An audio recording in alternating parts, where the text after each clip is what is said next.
Myrtle Beach, South Carolina. Sure, everybody knows this is one of America's great old school beach getaways. But come with us as we explore world-class golf under oak-draped skies, historical sites, low-country cuisine and living, and a couple of local characters that prove this East Coast gem is the beach, of course, but so much more. All of this week on Undiscovered America. Come along with me. Let's take it to the streets. Show you the land of the free like you've never seen. Talking about undiscovered America. Undiscovered America. Undiscovered America. Oh!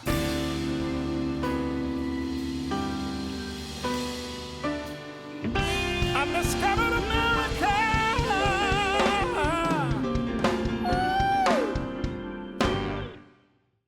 We're lucky today to be with the unofficial mayor of Murrells Inlet, Jerome Smalls, also known as... Bubba Love. Come on, tell us how you got that name.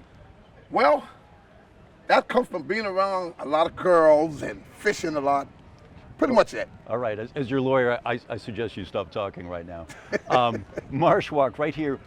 Tell us where we are in relation to Myrtle Beach and the Atlantic. We are 12 miles south of Myrtle Beach, and to right of us, we are about half a mile from the jetty to go out to the ocean. And this is a nightlife, dining, happening spot we're in right now. How many different places do we have to choose We from? have a total of 9 restaurants here on the Marsh Walk, and we probably have a total of, I'd say, about 15 bars. And it's also, we have a lot of fishing villages. We have a lot of outdoor sports. A lot of boats, a lot of folks boats, jet drinking, skis. catching fish. A lot of drinking, Yeah. a lot of catching fish, Yeah. and a lot of good eating. There we have it from the unofficial mayor, or the mayor of Murrells Inlet, Bubba Love. Thank you. You're welcome, sir. Here we are in beautiful Brookgreen Gardens. We are between Pawleys Island and Myrtle Beach, South Carolina. And with us today is Lauren Joseph. Lauren, how are you? I'm good. Tell us about this spectacular grounds. Brookgreen Gardens is an amazing place here in the low country of South Carolina. We're kind of a triple threat. We are a museum, a fully accredited museum. Right. We are an accredited zoo. We are a National Historic Site, and so much more. And the grounds, just the support you have for the flora and fauna here. We were actually founded as a conservation organization for conservation and preservation of the flora and fauna of the low country. And so we have a great group of staff and a huge group of volunteers that help us do our jobs every day. So I understand your historical designation and the sculpture garden and the original owner of this are all related into one story. That's right. Anna Hyde Huntington was a renowned sculptor before she ever met Archer Huntington. And she, when they founded this place, they wanted to put her sculptures in. And then she decided it was time to build an amazing collection. So she started finding the best artists and their best works and assessing them into the permanent collection here. We have more female artists represented, and that's actually why we have the National Historic designation. That's amazing. And on top of that, you do events year-round, all Yes. kind of events. Tell us about some. Tell us about how you incorporate the community. Right. So we have events all year. In the summer, we have Summer Light, Art by Night. So we're bringing people in, and our galleries are open, and they can see art, and they can see wonderful lighting installations. In the holidays, we have our Nights of 1,000 Candles, which is our biggest event. And people come from all over the country and all over the world to celebrate the holidays at Brookgreen. And this is such a great evolution of this property. It was a plantation at the time. It was a rice plantation, correct? Right. And now it is part of the community, in a very integrated part. Yes, we do a lot of education programming. Our creative education department is absolutely amazing. They work with kids, schools, homeschoolers. We have adult education and art education. So there's a lot going on here. But the other thing is these grounds are so beautiful. In addition to the education and the art and all what you do every day, they are just an amazing place to spend an entire day. You should definitely come check it out. Lauren, thank you for being with us today. Thanks for coming. Our next Myrtle Beach stop brings together sports and cuisine in a uniquely low country way. Within the heart of Caledonia Golf and Fish Club is the Fish Shed. You can't miss it. It's a quaint retreat famed for its irresistible chowder. It's a very specific flavor perfected over the years by William. the culinary craftsman behind the dish. Good morning, how are Good you? morning, I'm doing fine. How you doing today? I am told that you are the chowder guy. I'm the chowder guy. So we have chowder right here in the middle of the golf course. Explain a little bit of the history of this one. The history of this chowder is a tradition. Yeah. Golf course manager back in 1992, he wanted to make something special just for the golfers. Okay. Something they would remember. Right. And they'll look forward to coming back for. So this is the 10th turn right here, right? Right. They play number 9. Yeah. And they come right by number 10.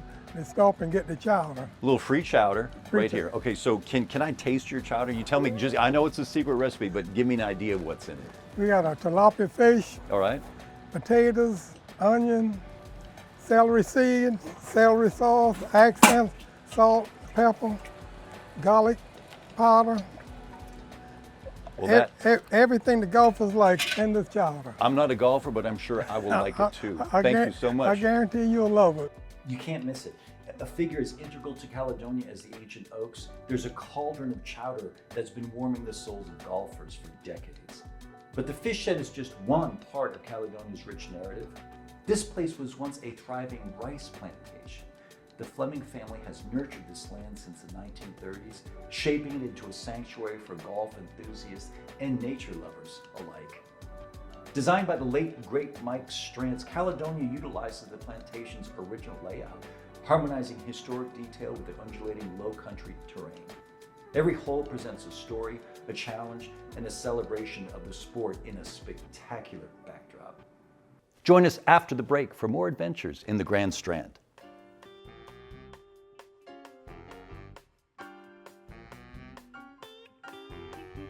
Come along with me. Let's take it to the streets. Show you the land of the free like you've never seen. Talking about undiscovered America. Undiscovered America.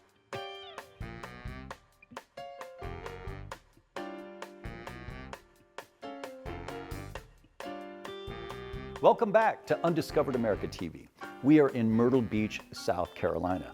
Our next stop in this iconic southern paradise unearthed some pretty unforgettable personalities and some pretty sweet dance moves by yours truly. Or so I thought. You be the judge.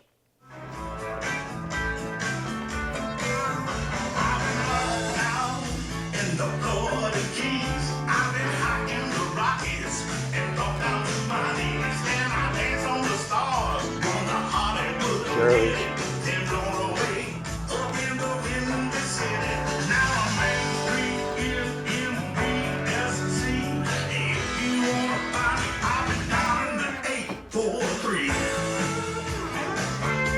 All right. Wow, that's killing it. Jackie, Charlie, that was amazing. Thank you. Absolutely amazing. Thank you. Tell us more about what we just saw here. This is Okay. this is Carolina Shag. This is Carolina Shag, Right. and we're down in North Myrtle Beach. And this is our club, Fat Harold's, that we dance at, we teach at. All right. But the Carolina Shag's been around for many, many generations. What is it? What is it? At its core, what is it? Okay, what it is at the core is it all came from Lindy Hop. All the swing dances that are under one umbrella, Yeah. Texas Whip, Lindy, West Coast. Charlie East told Coast. me it was the jitterbug on Valium. And yeah, jitterbug on Okay, Valium, yeah. yes. And every area was influenced by the music they were around. And we had a lot of rhythm and blues here. So it became more from the waist down instead of from with the hands. Speaking of the waist down, how do you guys know what you're going to do? I saw you do 20 different moves without saying anything. How do Well, you do we that? danced for a long time, but also there's a core basic step to every dance. Right. And what we do is a basic, and then once you get that and the turns, then you start adding, and you can add lib, you can put more into it, but it's always going to end on an even number. I got you. So So we there's math always- involved.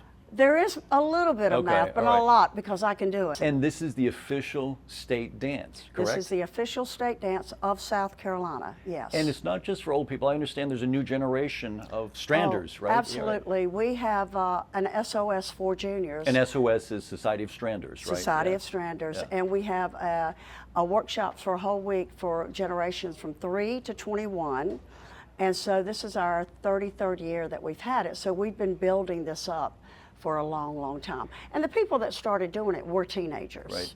And I can tell from watching you dance, this is something that you love to do. This is exercise, Oh. this is passion. This is part of the culture of the Carolinas, right? Yes, it is. Yeah. And we have many generations. We know grandchildren, great-grandchildren, and we pass it on because it is it's a love of North Myrtle Beach and of all of South Carolina, and that's why they named it the Well, I'll tell you state what, dance. I mean, to watch you and Charlie do this it's so entertaining and unbelievable.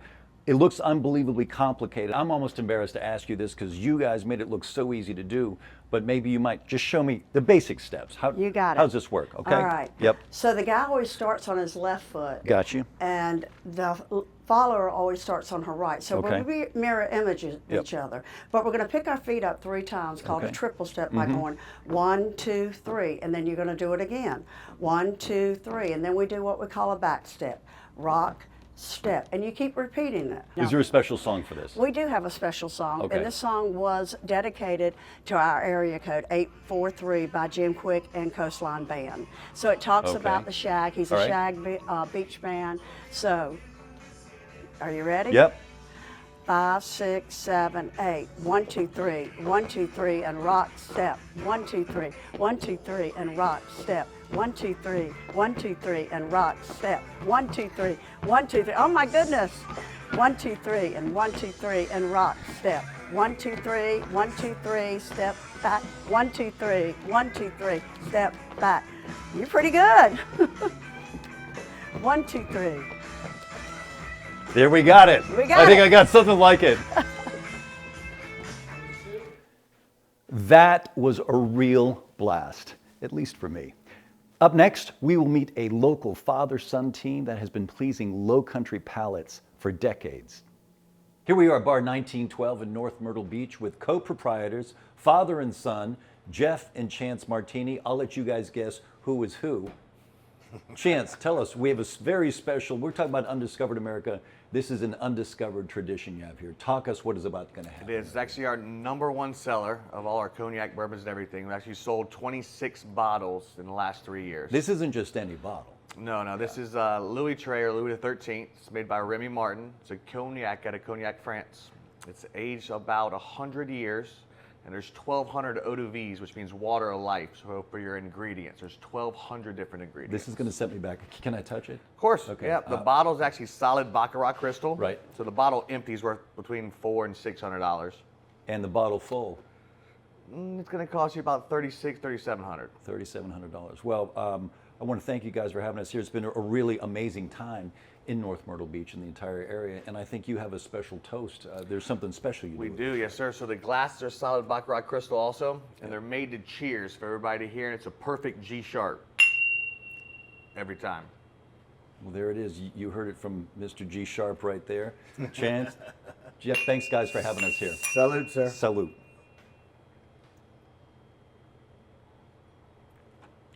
From the lively ambiance of Bar 1912 to its laid-back natural allure, Myrtle Beach offers much more than meets the eye.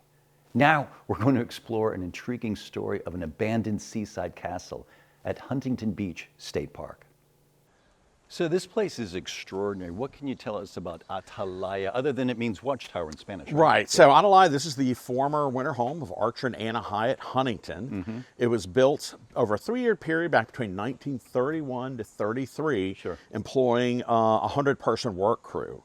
And what was actually going on is the Huntingtons were trying to employ as many people as possible in the middle of the Great Depression. And this was their winter place, right? This was their winter home. Okay. Anna had been diagnosed with tuberculosis shortly after they were married. They met and married rather late in life. Anna was in her late 40s. And the doctor said if there's any hope for her to get any better, they had warmth. they had to find a warmer Yep. climate to spend the winter in. So that's what sent the Huntingtons on a journey down the newly constructed Intracoastal Waterway. And this was their winter residence, and they had no children, just the two of them in this expanse. Right. It was the two of them, lots of employees, and lots of animals. So they had over 20 plus dogs. They had a whole family of monkeys, peacocks, All living here. swans, yeah. Wow. A macaw parrot. They had a whole menagerie of animals actually traveled with them to their various estates. They had a whole staff of employees devoted to caring for the animals. The animals even had their own custom-built RV to travel with the Huntingtons in. And today, this space is the centerpiece of the state park, right? It is. Yeah. It is our National Historic Landmark. It is a setting for many a wedding. I myself got married here. It's also the last full weekend in September. It is the setting for the annual Atalaya Arts and Crafts Festival, a juried arts and crafts festival, one of the biggest in the Southeast. And this year will be our 48th annual one. How many visitors come to this park each year? We get over 1 million visitors a year, and the park has gotten gets more and more popular every year. And after COVID, all parks saw a huge increase in visitation, but it is not going down. Well, thank you for showing us Atalaya today. Yes, Ranger, sir. Ranger Mike. Yes, sir. Thank you. My pleasure. Stay with us, as after the break, we dive even deeper into the stunning sights and sounds of Carolina Low Country.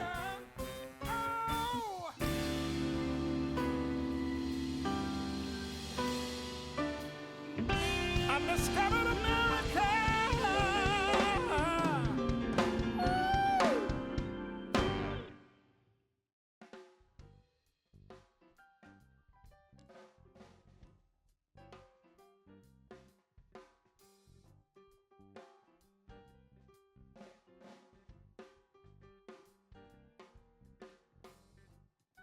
Welcome back to Undiscovered America TV.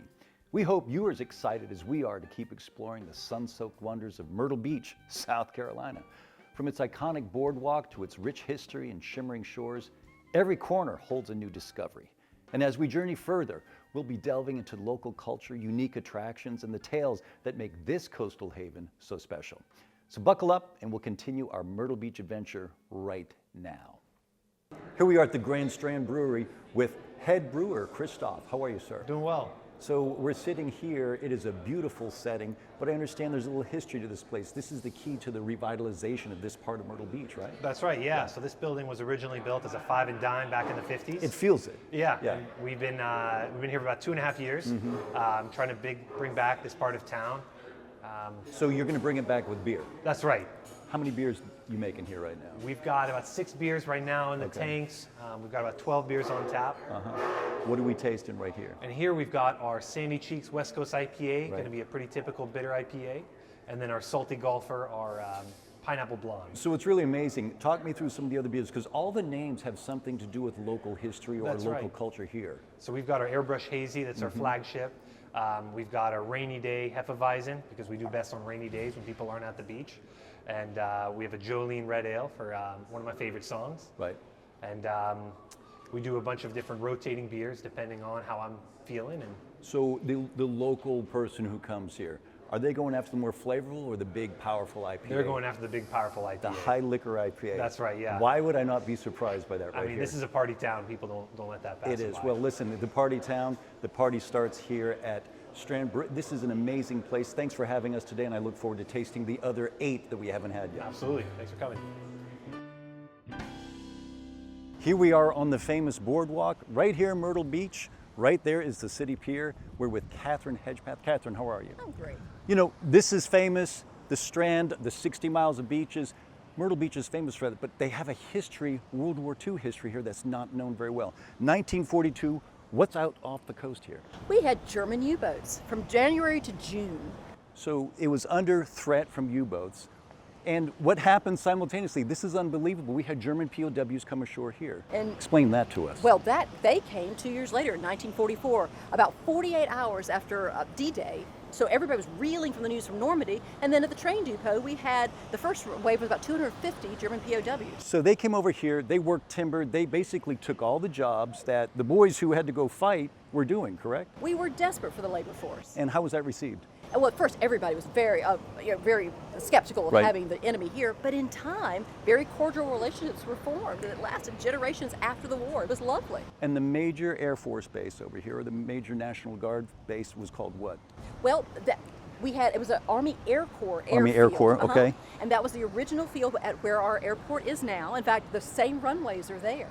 and then it closed down in 47 after the war, and then later became, during the Cold War, the Myrtle Beach Air Force Base, which closed in 93. So today, what's amazing about that space is it's how history has just wiped that slate clean. Today, explain what that is today. We were just there. It is now called the Market Common, and it took 15 years to recreate this whole sort of live-work situation in the middle and many housing developments around it.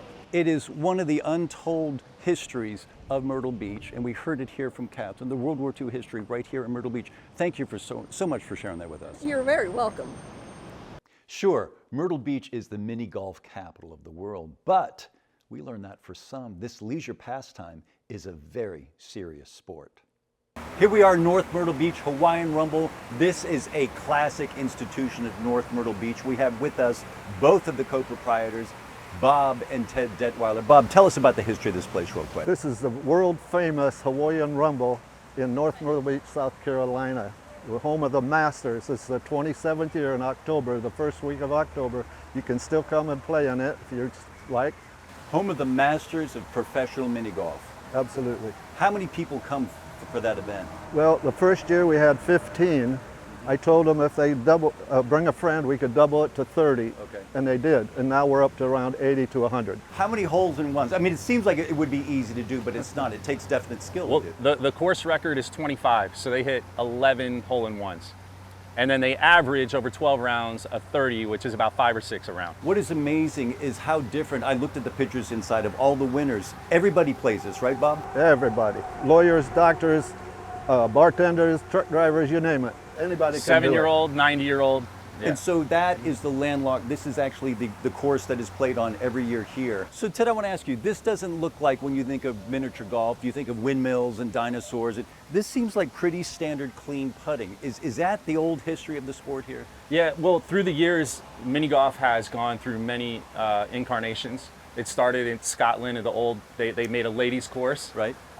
Because ladies weren't allowed to play golf, and so that's how it started, and then it just kept going, and throughout the years there's been many different. Wacky golf is what you're talking about, the windmills. This is more undulated greens, more like you're on the golf course. So this is OG golf course here, right? Yeah. Old school. You get some real putting. 3 others here in North Myrtle Beach, Bob and Ted Detweiler. Guys, thanks for being with us today on Undiscovered America. Thank you for having us.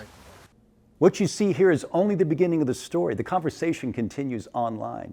So for behind-the-scenes photos, videos, blogs, updates, and deeper dives into the stories we share, be sure to follow us 24/7, 365. You can check out all of our social media channels, Facebook, Instagram, Twitter, LinkedIn, or find them on our website at undiscoveredamerica.tv. You can also email us by sending a note to info@undiscoveredamerica.tv. We'll be right back after a quick break.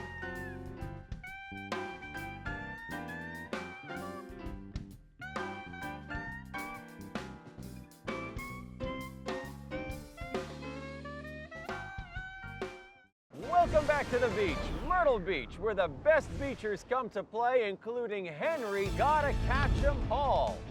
Grandma with a cannon of an arm. Whoop, now that's what you call Rocky Road. Ooh la la, what a juke. Don't try this at home, kids. He's on the boardwalk. More like the board run. He jumps, dives, and caught! And the home team wins. Go Beach! That's how you beach with the best in Myrtle Beach. Plan your vacation at visitmyrtlebeach.com.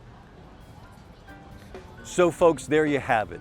From historical sites to world-class golf under moss-draped oaks, to haunted mansions, to the taste of the low country, to our friend Bubba, the unofficial mayor of Murrells Inlet. This was our look at Myrtle Beach, the beach, South Carolina. We hope to see you next week right here on Undiscovered America.